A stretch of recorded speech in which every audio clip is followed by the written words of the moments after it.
کے لیے یا آپ کو لیا ہے؟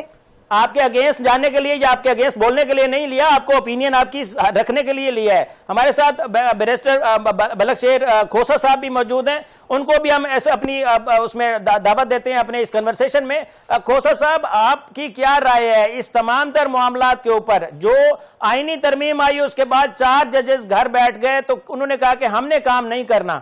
ان کو رابعہ باجوہ صاحب نے باضمیر کہا، میں بھی باضمیر ہی کہہ دیتا ہوں کہ جلیل ان کا ضمیر ہے، لیکن کیا اس طرح ہم 27ویں آئینی ترمیم کے خلاف چلے جائیں گے؟ کیا وہ ان ایکسیپٹڈ ہو جائے گی؟ کیا وہ واپس چلی جائے گی؟ آپ اس پر کیا بولیں گے؟ بسم اللہ الرحمن الرحیم، اللہم صلی علی محمد وآل محمد۔ دیکھیں، جو کہ ایک ہوش مند وکیل اور غیور وکیل ہے یا جج ہے یا ایک عام شہری ہے جو آئین پاکستان کی روح کو سمجھتا ہے کہ آپ دیکھیں جتنا بھی اس آئین کی تباہی کی یہ آمروں نے کی، یہ آپ کی جو اسمبلی ہے یہ آمر اسمبلی ہے، یہ آمروں کی تخلیق شدہ ہے، یہ فارم 47 کی تخلیق شدہ ہے۔ سو یہ جیلی مینڈیٹ کے ذریعے میں تو بلکہ ان پہ ترس کھاتا ہوں، میں تو یہ کہتا ہوں کہ میاں شہباز شریف صاحب پہ رحم آتا ہے، ہمارے وزیر اعظم صاحب ہیں کہ ان سے زبردستی دباؤ ڈلوا کر یہ سب کچھ کروایا جا رہا ہے۔ میں میاں نواز شریف صاحب کی جو ایک قومی لیڈر ہے ان کی اسپیچز جو پچھلے گزشتہ سنتا تھا، وہ کہتے تھے ہم نے کسی عامر کی نہیں ماننی، ووٹ کو عزت دو، وہ ہم فارم 45 کو عزت دو۔ تو میرا خیال ہے کہ نواز شریف صاحب اسی لیے خاموش بیٹھے ہوئے ہیں۔ شہباز شریف صاحب کو چاہیے کہ اسمبلی کو ڈیزالو کر دیں، استعفیٰ دے دیں اور خدا حافظ کہہ کے اس سے زیادہ میں ظلم آئین پاکستان اور عوام پاکستان کے ساتھ نہیں کر سکتا۔ اور ججز جو غیور تھے جنہوں نے استعفے دیے، انہوں نے یہی لکھا کہ کیونکہ اب فنڈامنٹل رائٹ کا وجود ختم ہو گیا ہے پارلیمان میں سے، اور انہوں نے روح نکال کے اس کی پھینک دی ہے۔ کھوسا صاحب، جمہور کھوسا صاحب، جس کو طاقت کا سرچشمہ کہا جاتا تھا، کھوسا صاحب، اس کے اختیارات انہوں نے کم کر دیے ہیں۔ کھوسا صاحب جی، میری عرض بھی سن لیں۔ کھوسا صاحب، آپ نے جو بات کی وہ میں منوعاً تسلیم کر لیتا ہوں جی، آپ نے بہت زبردست تقریر کی۔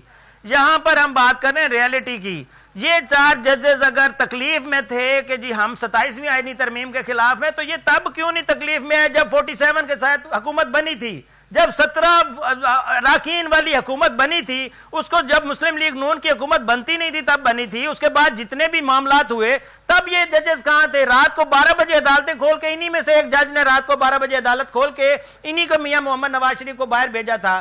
تب یہ ججز اس وقت تو کچھ اور ایکٹیویٹیز کر رہے تھے۔ آج جب آئین پاکستان کے اندر ترمیم آتی ہے اور اس کے اندر بھی جوڈیشری کا سارا پارٹ شامل ہے، کیا سپریم کورٹ کے چیف جسٹس اس کے اندر کیا ان کے رائے نہیں لی ہوگی؟ ان کو کہہ دیا جی آپ اس میں اپنا ٹینیور پورا کریں as a chief justice Pakistan. تو یہ آئین کے معاملات میں جوڈیشری شامل ہے۔ کل ہمارے جو بیرسٹر اعتزاز احسن ہیں، انہوں نے خود مانی یہ بات کہ جوڈیشری کی مرضی کے بغیر یا جوڈیشری کی رائے لیے بغیر یہ معاملات نہیں ہو سکتے۔ اس کے اندر آئینی ماہرین شامل ہیں یہ تمام تر معاملات آگے بڑھانے میں۔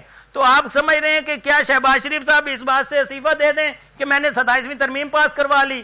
وہ تو خود اس میں مزے لینے والے ہیں، کیونکہ ان کے پاس تو اتنے اراکین نہیں تھے کہ وہ حکومت بنا سکتے۔ تو یہ ان کا احسان ہے تو جنہوں نے معاملات چلانے ہیں۔ پھر دیکھیں، آپ بالکل ٹھیک کہہ رہے ہیں، اعتزاز احسن صاحب نے بالکل ٹھیک فرمایا ہے کہ جوڈیشری اس کا ہمیشہ حصہ رہی ہے، لیکن دیر آئے درست ہے کہ جوڈیشری نے عقل کے ناخن لیے اور انہوں نے، آپ دیکھیں اسلام آباد ہائی کورٹ نے جب فیصلہ کیا کہ فارم 47 کا پنڈورا باکس کھولنے لگے تھے، تو آپ نے اسلام آباد ہائی کورٹ کے جج صاحب کی ڈگری جعلی قرار دے دی۔ اب آپ نے یہ کر دیا کہ 4 اسلام آباد ہائی کورٹ کے ججز کو آپ نے بلوچستان شفٹ کر دیا، 8 ججز کو لاہور ہائی کورٹ کے ان کو آپ نے بلوچستان شفٹ کر دیا۔ تو میں سمجھتا ہوں دیر ہے درست ہے، جوڈیشری اگر قانون اور اگر صحیح سمت میں آئین پاکستان کی آنکھیں کھول رہی ہے تو ہمیں اس کو اپریشیٹ کرنا چاہیے، اور جو پاسٹ میں ہو گیا اس سے سبق سیکھنا چاہیے، اور یہ تب ہی جا کر یہ سارے معاملات ٹھیک ہوں گے۔ اور تبھی جا کے دیکھیں آئین پاکستان میں جب آپ عوام کو طاقت کا سرچشمہ بنائیں گے، آپ کی فوج مضبوط ہوگی۔ ہم فوج کے خلاف نہیں ہیں، یہ فوج ہماری ہے، یہ عوام ہماری ہے، یہ سیاستدان ہمارے ہیں، یہ پولیٹیکل پارٹیز ہماری ہیں، خدایا آئین کی روح کے خلاف آپ قوانین نہیں بنا سکتے. کوسا صاحب یہ آپ کے جو اپنے ہیں ان سب نے یہ قانون لایا ہے. 64 آپ کے سینیٹرز نے یہ قانون پاس کیا ہے. آپ کے 331 اراکین اسمبلی نے یہ قانون پاس کیا ہے. اس کے بعد یہ سارا قانون آئین کی روح سے پریزیڈنٹ آف پاکستان محمد آصف علی زرداری انہوں نے یہ پاس کیا ہے. تو یہ تمام تر لوگ جو آپ کے اپنے ہیں انہوں نے پاس کیا ہے. تو اس کے مخالفت میں صرف 4 بندے کھڑے ہو گئے تو آپ کہہ رہے ہیں جی وہ باضمیر ہے, اور وہ جو 400 بندہ ہے اس کو آپ نے غیر ضمیر قرار دے دیا. دیکھیں وہ یہ جتنا آپ بتا رہے ہیں پارلیمان کی میجورٹی انہوں نے کی ہے, یہ ساری کی ساری منارٹی ہے. سو یہ جو مرضی کرتے رہے, اس کو عوام پاکستان اور ہماری وکلا برادری جو رول آف لا کے لیے کھڑی ہوتی ہے, جو انہوں نے اپنے خون دیے, اپنے سر پھڑوائے ہیں, ہم نہیں مانتے ان ضابطوں کو.